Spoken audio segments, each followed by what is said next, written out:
বাংলা তর্জমা হচ্ছে খেলা এই খেলার বা player খেলোয়াড়। তো আমরা এই শব্দগুলোর সাথে আর সম্পৃক্ত থাকতে চাচ্ছিলাম না।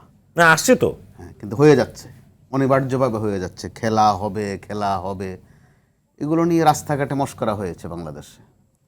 তলে তলে দলে আছে, দলে।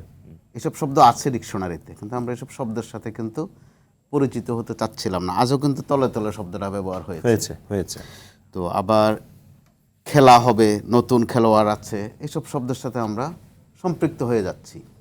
আবার মামলা, হামলা, এসব শব্দের সাথেও আমরা প্রত্যাশা করিনি, কিন্তু ঘটে যাচ্ছে। তো কেন ঘটে যাচ্ছে? আমার বিশ্লেষণে মনে হয় পারস্পরিক অশ্রদ্ধাটা কিন্তু রয়ে গেছে। অশ্রদ্ধা বলতে আওয়ামী লীগ ভার্সেস বিএনপি বা বিএনপি ভার্সেস জামাত এরকম নয়।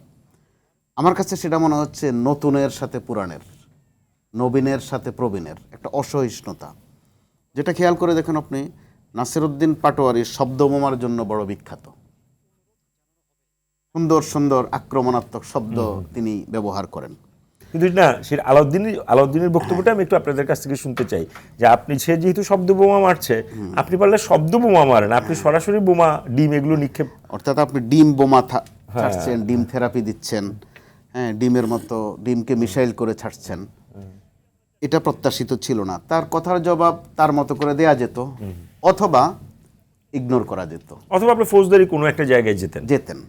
তো এখন আপনি আর আমি, অর্থাৎ এনসিপি আর জামাত আর বিএনপি, তারা কারা? তারা তো কখনো কখনো নিজেদেরকে পরিচয় দিয়েছে এক মায়ের দুই সন্তান। কখনো কখনো তখন যে আওয়ামী লীগ ছিল, তারা আবার এই দলগুলোকে একটা দলের উচ্চারণ করতে, যে বিএনপি জামাত, মনে হয় যেন দুটা মিলে একটা দল। এর ফাঁকে আসলো এনসিপি, তো তখনও তারা এনসিপি নাম হয় নাই। তো এই নাসিরউদ্দিন পাটোয়ারি কিন্তু তখনও এই ধরনের ভাষায় ব্যবহার করতেন।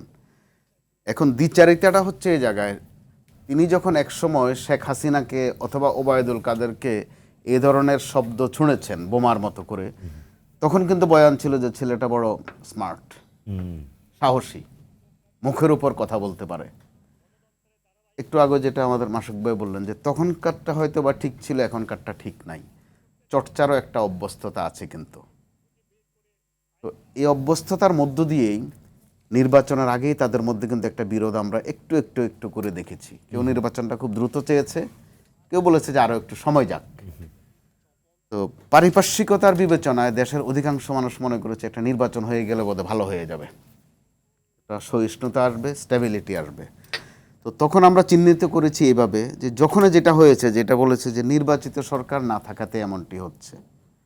মেট্রো রেলের একটা স্ক্রু খুলে পড়ে যায়, এটাও বলছে যে নির্বাচিত সরকার নাই দেখে এই স্ক্রুটা পড়ে আইন গেছে। শৃঙ্খলার ক্ষেত্রে বলা হয়েছে নির্বাচিত সরকার আসলে সব ঠিক হয়ে সব যাবে। ঠিক হয়ে যাবে। তো এটা যে ভুল বলা হয়েছে তা নয়, এটা প্রত্যাশা ছিল মূলত। এটা নিশ্চয়ই নিশ্চয়ই একটা প্রত্যাশার জায়গা ছিল, কিন্তু আমরা খেয়াল করছি নির্বাচনের পর যেন এসব উপাদান আরও বাড়ছে। বাড়ছে। আর সমান্তরালে ওই সময়ের আওয়ামী লীগ এই তারুণ্যকে নিয়ে যে ধরনের প্রতিক্রিয়া দিত, এই সময়ের ক্ষমতাসীনরাও কিন্তু একই ধরনের প্রতিক্রিয়াই দিচ্ছেন, অসহিষ্ণুতাটা প্রকাশ করছেন। আবার এই তারুণ্য, অর্থাৎ এখন যাদের নাম এনসিপি, তারাও কিন্তু আওয়ামী লীগকে যে ভাষায় সম্বোধন করতো, বিএনপিকে একই ভাষায় সম্বোধন করতো। সজীবের আসিফ মোহাম্মদ সজীব হয়ে একটা বক্তব্য দিয়েছেন, আপনি যদি ওটাতে কমেন্ট করেন, সরকারি দল যদি ভায়োলেন্স বা সহিংসতাকে একমাত্র রাজনৈতিক হাতিয়ার করতে চায়, সেটা যে আমাদের চেয়ে ভালো কেউ পারবে না, সেটা আমরা 24-এর সময় দেখিয়ে দিয়েছি। তাহলে সো ইটস ভেরি মাচ মানে একটা মুখোমুখি অবস্থানে চলে আসছে। তার মানে আওয়ামী লীগ এক সময় তাদের সম্পর্কে যে কথাগুলো বলতো, ওইটার কিন্তু কাছাকাছি অনেকটা প্রমাণ হয়ে গেছে যে তারা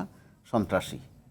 এবং তাদেরকে, আপনার মনে আছে কি না, 5 আগস্ট সকালেও কিন্তু একটা বিজ্ঞপ্তি ছিল তখনকার তথ্য মন্ত্রণালয়ের, যে হাসনাত আবদুল্লাহ অথবা সার্জিসদেরকে উদ্দেশ্য করে বলা হয়েছিল, লক্ষ্য করে, উদ্দেশ্য ছিল অভিভাবকরা, বিবৃতিটা ছিল যে আপনাদের ছেলে মেয়েদেরকে সাবধানে রাখেন, রাজনীতির ময়দানে কিছু নেশাখোর পয়দা হয়েছে। এই ছিল শব্দগুলো, যেটা নেশাগ্রস্ত, আপনাদের ছেলে মেয়েদেরকে এরা খারাপ করবে। এখনও কিন্তু আমরা বয়ান ওই কাছাকাছি দেখছি। এটা সমস্যাটা আমার কাছে মনে হচ্ছে মানসিক, সহ্য করতে না পারা। তো এটা কাম্য ছিল না।